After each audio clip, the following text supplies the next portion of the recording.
Jens wanted me to do this so bad. There's a reason why I never mentioned that my mother was a full-blooded Melungeon up until lately. If you'll realize, I've done several hair videos, never mentioned that for a reason.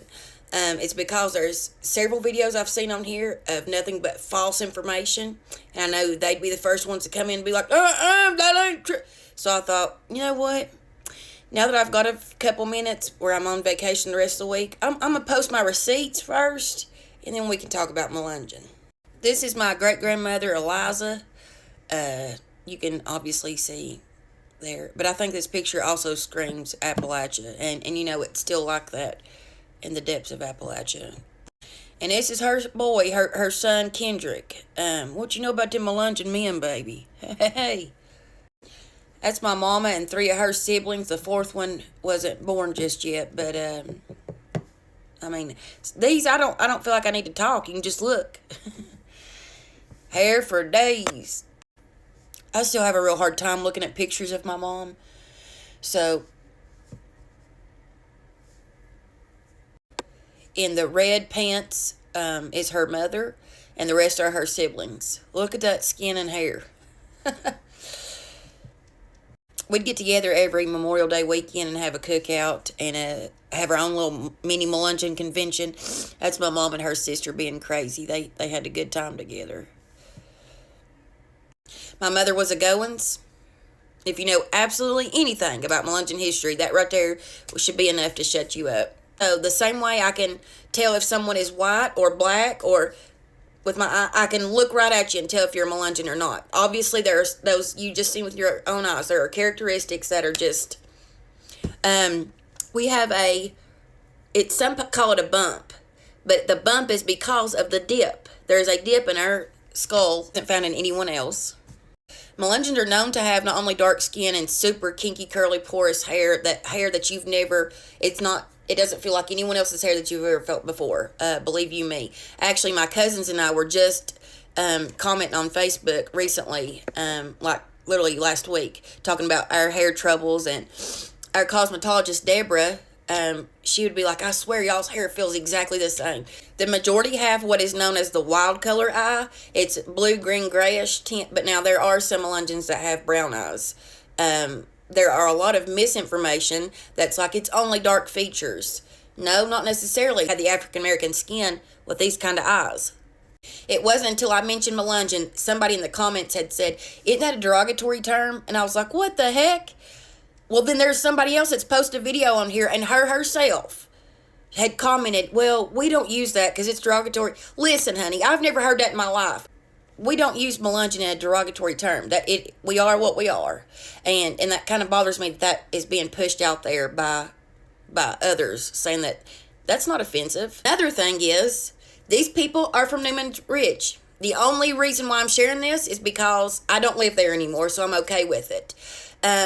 It's not from somewhere up north and somebody trying to tell you, no, we're still here. So in my area, it's really common for everybody's got Melungeon history, Melungeon heritage, but there are some that are stronger than others. As far as full-blooded in today's time, in my area, the most are going to be the Goins, Collins, Gibson, Minor, Mullins. I'd say those are going to be the top 5.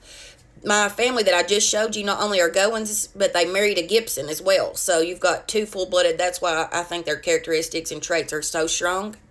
Unfortunately, all of my mom and her siblings have gone on except one, Anna, and I love Anna to death. I think she's a beautiful lady, and you can definitely tell she's Melungeon. Our roots go back to Romney Chell gypsies, and I do believe that is why Melungeons to this day are very superstitious. Lots of those things they still live by. My mom was huge on it. So obviously we couldn't cling to the African American community because of our eye color and the fear of being sold into slavery. We weren't white, so we couldn't hang out with those people either. That's why we were able to flee and hide in the hills of East Tennessee, Newman's Ridge, Hancock County. By staying hidden in the mountains and only depending on ourselves, we were able to really get good with gardening and herbology and horticulture. Almost a century ago now, we finally got brave enough to start coming out of the mountains. And so that bred a lot of Melungeon and kind of watered down the Melungeon heritage. In the mid-90s, a scientist, I'm almost certain he was from Utah, had wrote to my cousin, who was a Goins, obviously, and asked if he could come and run her DNA just to see where the today's Melungeon, which has obviously been watered down extremely, where that DNA lies. So she was like, yeah, sure. So they came out. It's Native American, African American, European, obviously. And one of the surprising factors that we didn't realize was Portugal. There's a Portuguese part in there. And there was like a 2.8% unknown. Being a part of the Goins lineage, our name is in a book. And I think that's really cool. The MHA holds annual Melungeon conventions. They're usually in the summertime. This year, I think it's going to be in July.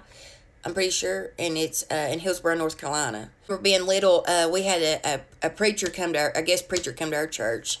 And my mom could tell right away because all the Melungeons, they got that look, you just know. And she was like, I know he's Melungeon. And he got up there and he said, my name is such and such Gibson. And me and Mom looked at each other and we was like, so as soon as it was over, she walked up to him before she could say anything. He was like, what's your last name? And he's like, we got to be cousins. She said, we are. I'm Goins. And I just thought, that's hilarious because I don't know of anybody else that's able to do that. Just be able to look and be like, that's my relative right there.